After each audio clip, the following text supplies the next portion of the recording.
Hi, friends. I have a funny story for you today. It's called The Great White Man Eating Shark, a Cautionary Tale. It's by Margaret Mayhay, and pictures are by Jonathan Allen. Hope you enjoy it. Gotta look at this. Look at the inside of the book. What does that look like?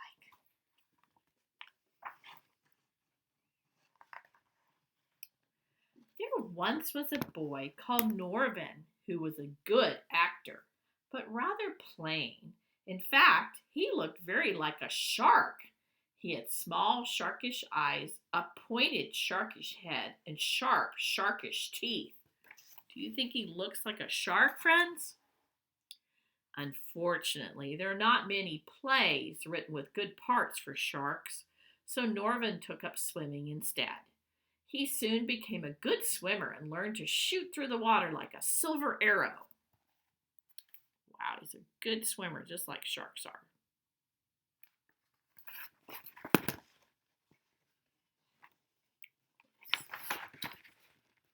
Norvin lived near a wonderful beach called Caramel Cove, but he had to share it with lots of other swimmers. When Norvin tried shooting through the water like a silver arrow, the other swimmers got in his way. This made him cross and resentful. Okay, so you can see the picture of where he liked to swim. That does look like a cool place to swim. But look up close. So there he is. He's bumping into people, and he's really looking annoyed by it. What do you think he's going to do, friends? What's the use of being able to shoot through the water like a silver arrow if everyone gets in my way? He thought. So he came up with a wicked plan. Now, wicked is not good, right? It's kind of an evil, tricky plan. What does he look like he's making, friends? Out of plastic, he made himself the dorsal fin of a great white man-eating shark. Then he strolled around the headland, thought a few sharkish thoughts, strapped it on, and slid into the clear blue water. So have you ever noticed that a shark has a fin that sticks up? So he made a fake one, and he put him on himself. Do you think that's a good thing to do? Or is that a naughty thing to do? Why is he doing that? Mrs. Scorpio, who ran the bakery, was bobbing harmlessly up and down in the waves when suddenly she saw the dorsal fin of a great white man-eating shark heading straight for her. If you were swimming and see a great white man-eating shark heading straight for you, the thing to do is leave the water in a quiet and dignified way. But Mrs. Scorpio did not know this. Is it real shark after her friends, or is it the boy? Shark! Shark! She yelled and flung herself onto the sand, screaming and kicking with terror. Oh my gosh, look at her. That's how I'd want to get out of the water too. Wow, look at all the other people too. What a panic there was. Up and down Caramel Cove, people grabbed up their children, their dogs, and inflatable canoes. Within moments, the sand was crowded with dripping bodies and the sea was completely empty. Everyone stared despairingly at the cruising dorsal fin. Many people thought they could just make out the shape of a great white man-eating shark cutting through the water beneath it. Norvin wore the expression a great white man-eating shark always wears when it is hungry, and his acting was so good that even when he came up to breathe, people were convinced he was actually looking for prey. See, so they believe it's a shark, but it's not, right? It's the boy. He's tricking them so he can have the water to himself. It was a very hot day, but nobody dared go swimming again. Norvin had the whole of Caramel Cove to himself. He spent all afternoon shooting backwards and forwards like a silver arrow. So he's getting to have it all to himself. Everyone else watched enviously. That means you're jealous. You're like, oh, I want to do that. Sighing and rubbing suntan lotion onto one another. No one dared to share the sea with a great white man-eating shark. At last, Norvin swam out around the headland and vanished from sight. See, look how sad they look.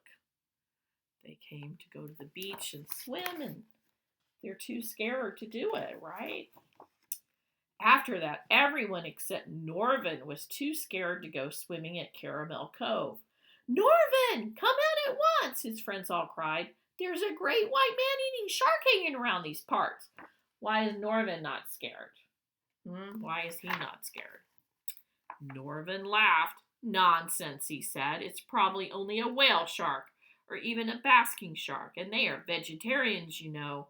Norvin had the entire beach to himself for 3 whole days. He's not scared, right? Because he knows he's the shark.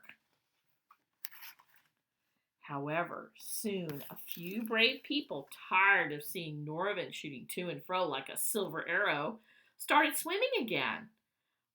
Others joined them, and soon everyone was splashing around happily once more, enjoying the swimming and the summer. But Norvin had grown used to having the beach to himself. He strolled around the headland, put on his dorsal fin, and swam back into Caramel Cove. So he's got to trick them again because they forgot, and they're back after swimming, huh?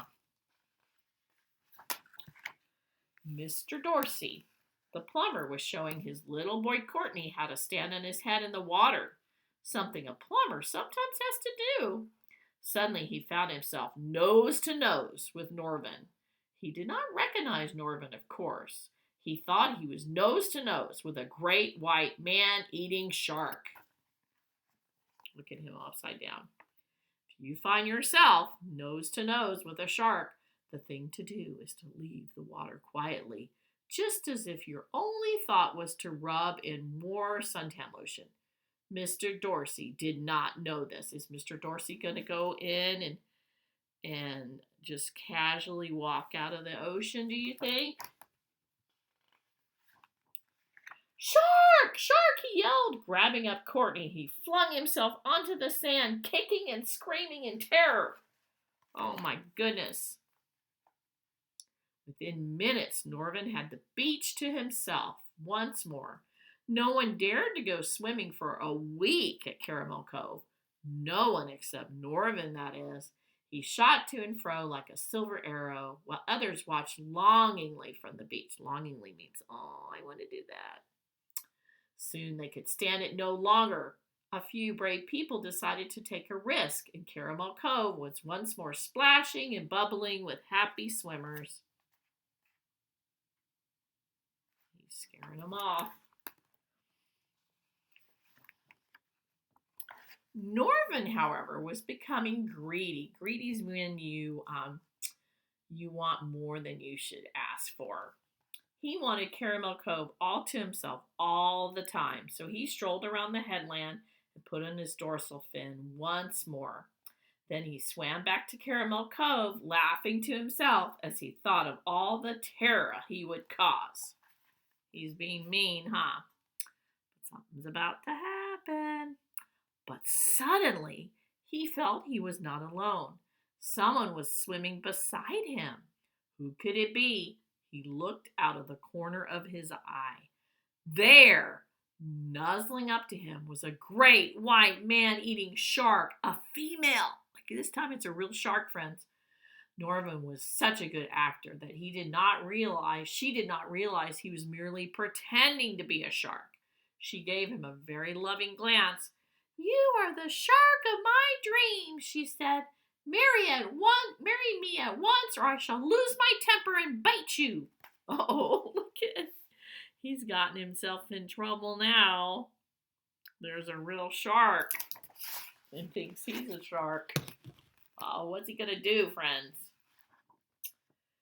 He shot like a silver arrow, dorsal fin and all, toward the beach and flung himself onto the sand where he lay kicking and screaming with terror. Everyone could see at a glance just what Norvin had been up to.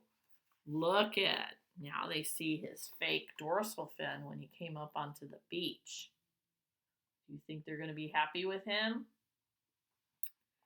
The people of Caramel Cove put up a shark net across the mouth of the bay, but for the rest of the summer, Norvin sat on the beach, watching other swimmers shoot backwards and forwards like silver arrows.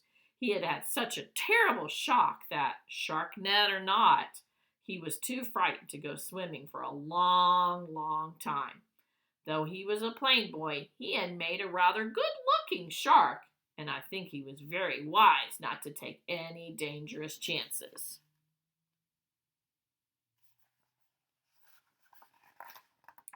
The end.